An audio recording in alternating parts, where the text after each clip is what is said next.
Our show on building resilience is here again. It's helping you build grit for the difficult times. And when you fall, extending a heart of strength within you to pick yourself up, dust off the pain, and stand tall. With me in the studio today are Esinam and Cecilia. Welcome again. I know we had such a wonderful time with you last week, and we're very grateful that you could make it again this week. Same here. Thank you. I would like you to reintroduce yourselves briefly and say what you do as mental health advocates, just briefly. Okay, so my name is Esinam Dra, and as a mental health advocate, I mainly share my lived experience to fight against mental health stigma and discrimination, and to create a lot of awareness so that people can be able to empathize with people with mental health conditions all over the world. Thank you. Thank you. Thank you. So I'm also Cecilia Fofo, and as an advocate, aside educating people on mental health conditions, I also work alongside mental health development organizations like Basic Needs to also help in combating stigma surrounding mental health conditions, as well as supporting and speaking on behalf of persons with mental health conditions. Thank you. Thank you. Thank you. So last week, Esinam and Cecilia told us what it was like to live with bipolar, and we certainly appreciated their candor as to how they had initially not fully understood what was going on with them, and therefore they had not been compliant with their medication, or they had not adhered to their treatment. They described for us how the first year or years had been living with bipolar disorder, very disruptive to they themselves and to their families. And at some point, though, there was a change when they began to be fully adherent to their treatment. So I would like to pick up from that moment or period in your lives, Esinam and Cecilia, when you changed to being fully compliant with your treatment. And so I'd like to begin with you, Esinam, just describe for us, just shortly or briefly, what it was like to change from being non-compliant, non-adherent to that. What happened for you to change to? Okay, so I was just tired of seeing things getting worse. So when I was non-compliant, I realized that my symptoms got very, very bad. Most of my relationships with people were failing. I was getting in debt. I had failed 3 courses at the university because I wasn't stable enough to stay in school. I just realized that my life was like I was experiencing a setback in my life. And I needed things to get back on track, because for 1 year of not taking the medication, I realized that things were going like downhill. I needed to do something differently. So in 2016, when I had the opportunity to do my study abroad program in Benin, I decided that, okay, first day I arrive in Benin, I'm going to start taking my medication. Let me just believe in the medication and see what happens. Because for 1 year, my doctors, Dr. Jima and Dr. May, were trying all they could to convince me. I just felt like it was about time. It's time that I do the right thing for myself and see how it goes. And they were right. I realized that as I started taking the medication, I was sleeping well. I was having better relationships with people. People weren't also realizing that there was something off about me, because in the previous year, I was like the talk of campus, like my hostel, my class. People knew that there was something different about me. But for the first time in a very long time, I could be in a foreign country, be with my classmates, and none of them would really know there's something different about me, because now my symptoms were very, very like minimal. It would be very hard for you to tell that I was living with bipolar disorder in my second year at the time. So that was what really happened for me.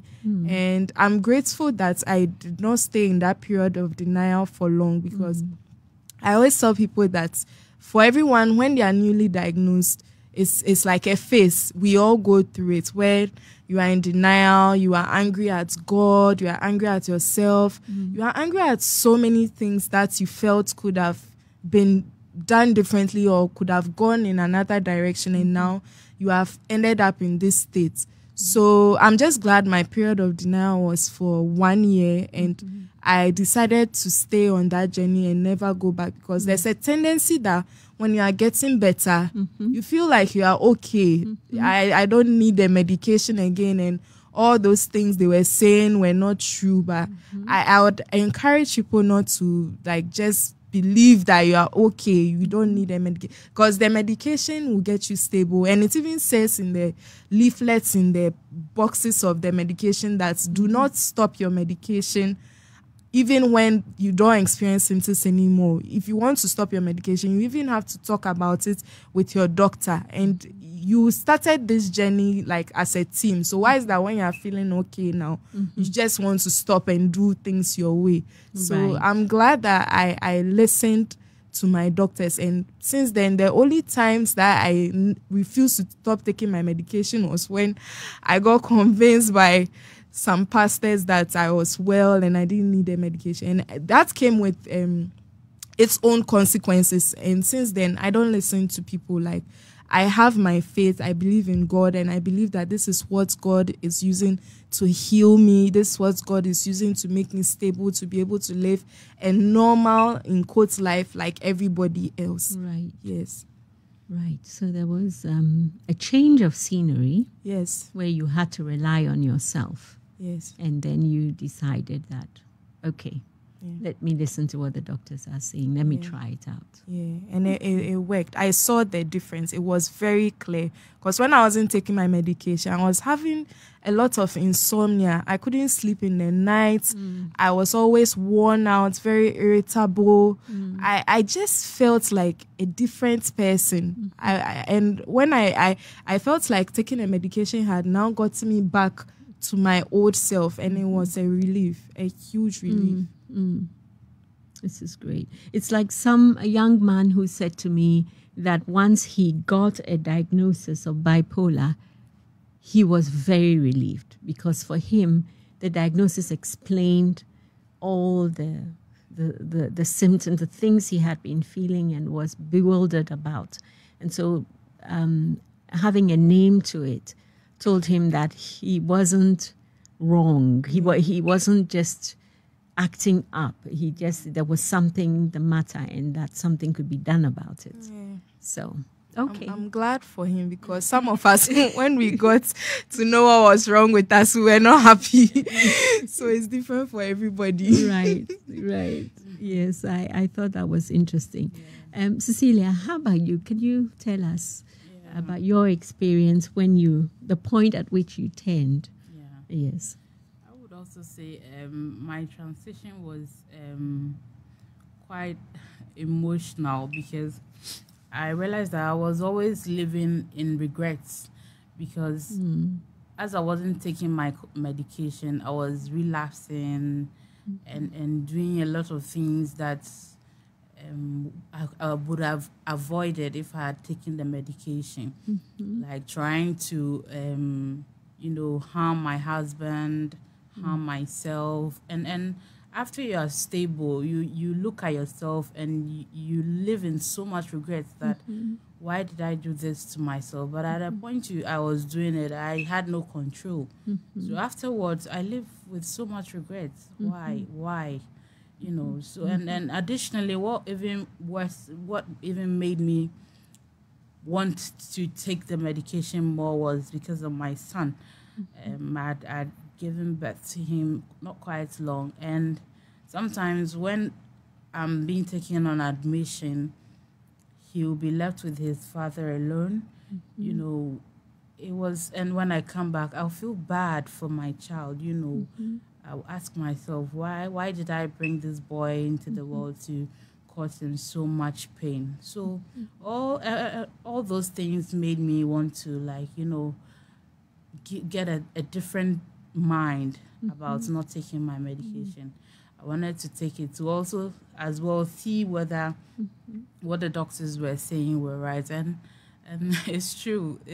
And like you gave an example of the gentleman, after you've been diagnosed and you follow the instructions, you see that everything makes sense now.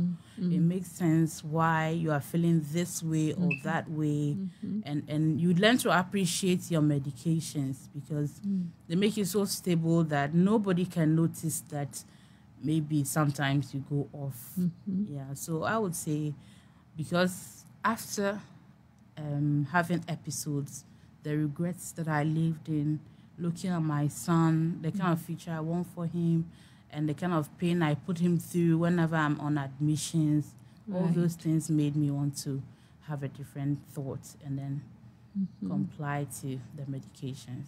Right, and the treatment and being in good terms and in good relationships with your doctors. Yeah. Yes. Oh, great. So in our last week, you mentioned stigma as a deterrent for seeking help, as costing you your jobs, livelihood, and giving much grief. Stigma, the negative attitudes of people towards people living with mental illness. And I would like to pursue this conversation, by asking if there are any other examples of stigma which you or your family members have experienced.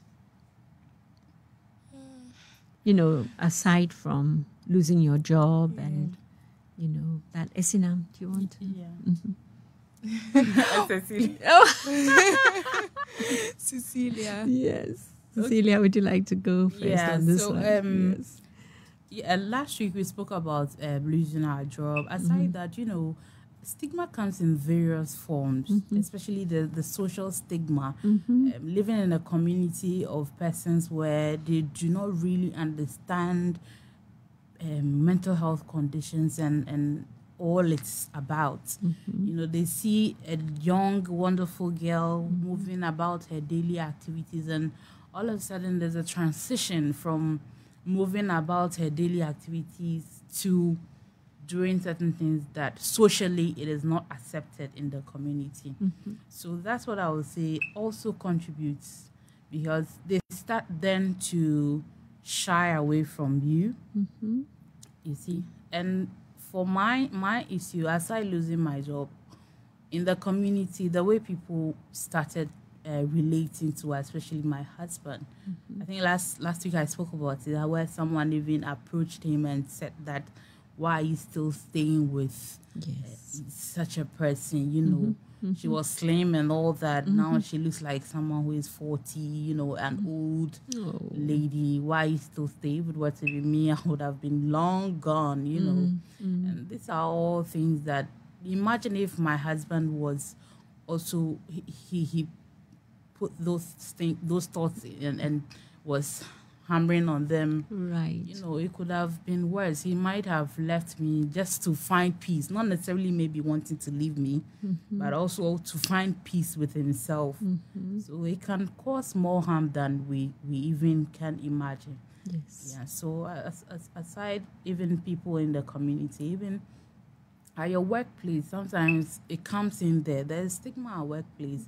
Sometimes you might not know exactly the effect of it, right? But there's stigma at workplaces where the way they are supposed to see you deliver as everybody else, maybe you will need much time to deliver as everybody else. Then you start seeing that people look at you in a different way. So stigma is all over. Right. And sometimes too, when people remind you of your past, like your past manic episodes or what you did when you were depressed, it can be very stigmatizing. Sometimes people mean well. they want to have a good laugh about something. But sometimes you're just not in the mood. You are not in the mood to remember the time when you spent all your money doing. You are not in the mood. But sometimes people would try to remind you of what you said or what you did, and they find it funny. Yeah, we all laugh about it. But when I go home, I will feel that pain, like the sting of stigma. Like if I didn't have this condition, nobody will have the time to come and say this about me. It hurts. It's like you stitch something up, then someone will say something. It's like ripping it all apart again. Recently, I've gained a lot of weight due to some depressive episodes I experienced last year. Last year was when I really experienced like the lowest of lows in my entire mental health journey and road to recovery. I was at a very low point. I wasn't eating very well. I was snacking. And because of my low level of activity, I was just stuck in bed the whole time watching movies. I gained so much weight, and when I go to places, like I've forgotten that I even have a condition, or because of depression, then people will be reminding, wow, you have gained so much. What happened to you? No, people don't realize that that's stigma. People think stigma is like firing somebody. That's stigma. Stigma, it comes in different forms. There can be indirect stigma. There can be direct stigma, where the direct stigma is like you actually fired someone because of their condition. Indirectly, when you make comments about me, like laugh at me because of the condition, what the condition has done to me, or what you think about me because of the condition, it's a form of stigma. That's right. Yeah, and I feel like if people get to read and know more about it, they are very like empathetic towards the person with the condition. I don't like it when people sometimes I even forget, but I am trying as much as possible to stop saying I'm diagnosed with bipolar disorder, because the more you keep saying I was diagnosed with bipolar disorder, it gets to a point where it becomes like self-stigmatizing. That's why now I like to use the term I have lived experience with bipolar disorder, where I see it's like, okay, I went through it.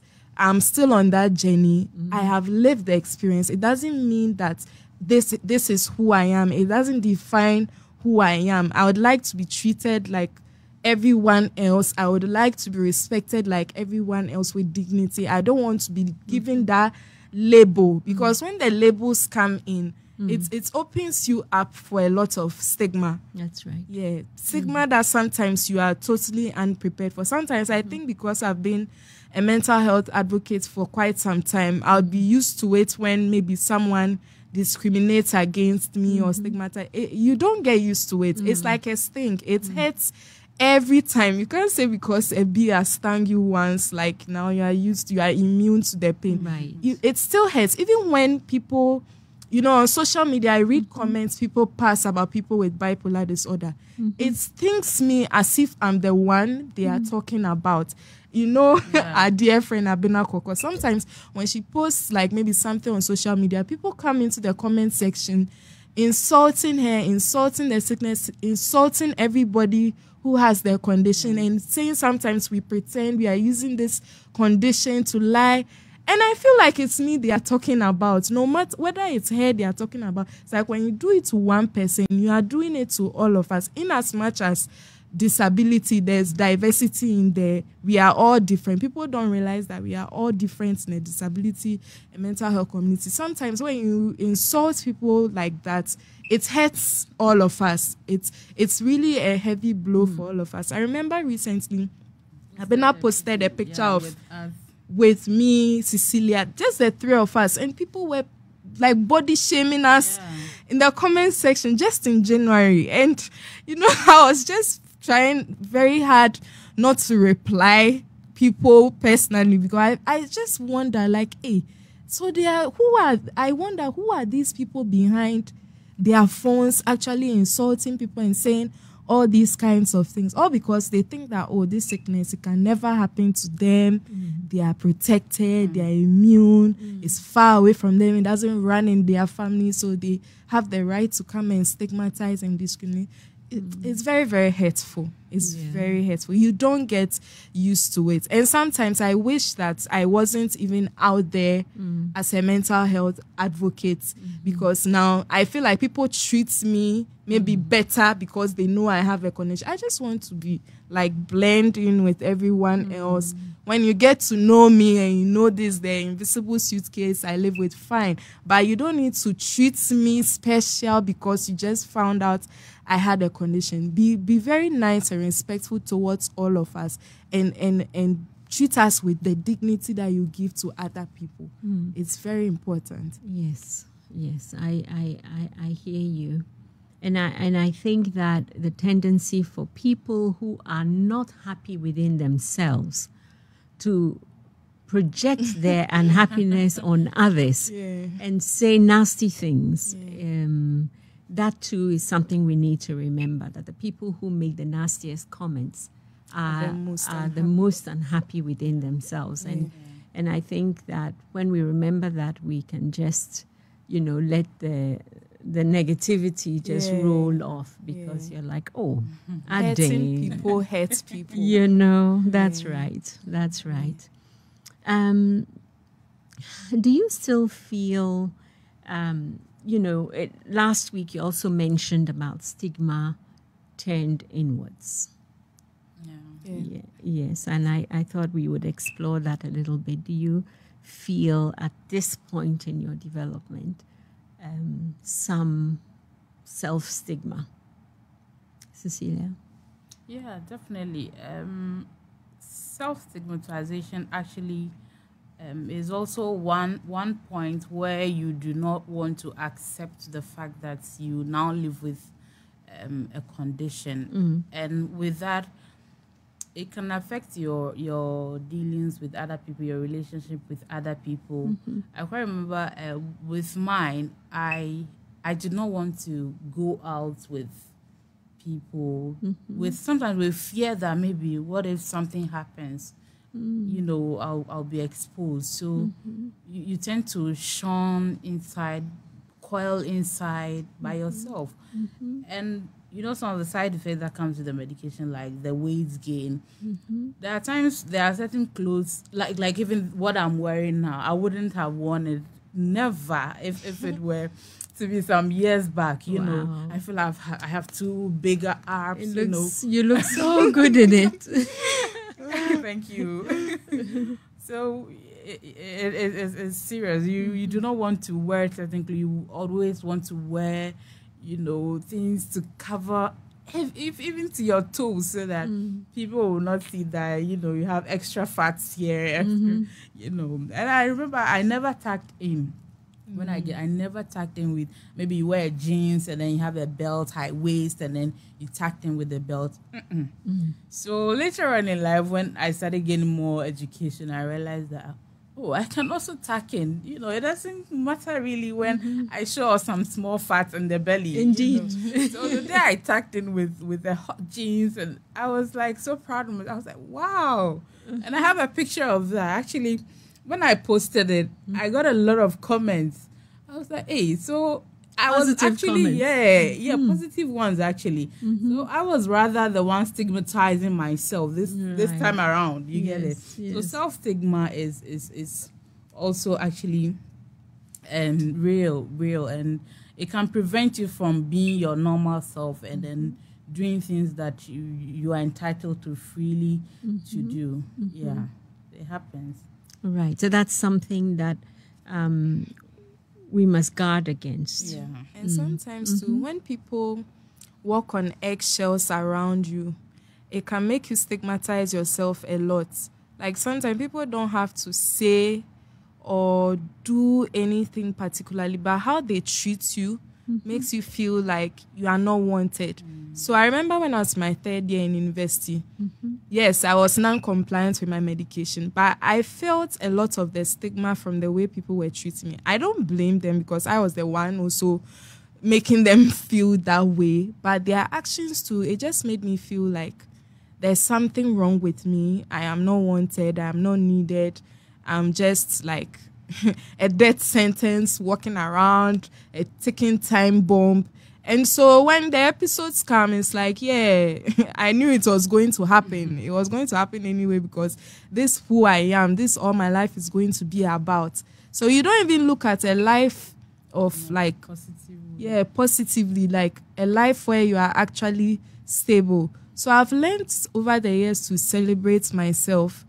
Every year, like on World Bipolar Day, on my birthday, I look back and see that, oh, Esnam, you have really, really come far. Like looking at those days when you were so down and depressed and thought you could never live another day, and all the emotional pain, you have really, really come far. And I'm learning to like celebrate myself. That's one of the ways you can actually fight self-stigma. If you don't celebrate yourself, self-stigma will always be at your door, talking to you about how not good enough you are, about how so many things. So for instance, I'm not working right now. If it was in the past, I would have been thinking, oh, because I have a condition, that's why I'm no longer working. I would have been thinking so many things. But because self-stigma is no longer my friend, I know that, a better door is going to open. Every setback is a setup. Like, I'm learning to live life more positively. So sometimes it's not about people stigmatizing you, it's about you yourself. Sometimes when you turn away self-stigma, you open your eyes and realize that the whole time nobody was really stigmatizing you. It was you. The kind of energy you were emitting is the kind of energy that you are receiving. And the moment you eliminate self-stigma, when other people stigmatize against you, it's very easy to repel it, knowing that, so next time, God forbid, but if I get fired from my job again because of this condition, I know that it's not about me, it's about them. I would learn to just move on with my life and realize that wherever I'm not being appreciated, it's up to them, it's not about me. Yeah. So stigma, it's a very big topic that people, I just think that when people go for their therapy, their consultation reviews, they should discuss it with their doctors, because sometimes we focus on other things, what's going on at home, but we don't talk about the fact that somebody is stigmatizing against you, or in a relationship, somebody is asking you very stigmatizing questions, all that. So, sorry, yes, go ahead. One thing I was, in addition to what Esenam says about getting rid of self-stigma, there's this musician, Tatiana. She wrote a song, and I love one phrase in that song so much that she said, when people see how you carry on, they will also carry on too. So how you carry yourself, the energy you carry, like when we came, where you dance about, it gives the person opposite you that kind of feeling, So it's about how you also carry it, and giving yourself affirming to yourself, well, look, okay, I have this bigger abs, that means I'm strong, I'm beautiful. Giving yourself affirmations each morning, those things can also help you gradually to get rid of the self-stigma. Yes. It's a gradual thing. We didn't just get up and all of a sudden stigma is gone away. No, every day you affirm, say positive things to yourself, look at the mirror and use like constructive words for yourself, because we never know when we'll get stigmatized or discriminated against, but you do your work like for yourself, and yourself will reward you in a way. Right. So you be good to yourself. You treat yourself like you would treat a beloved, and not be the worst critic to yourself.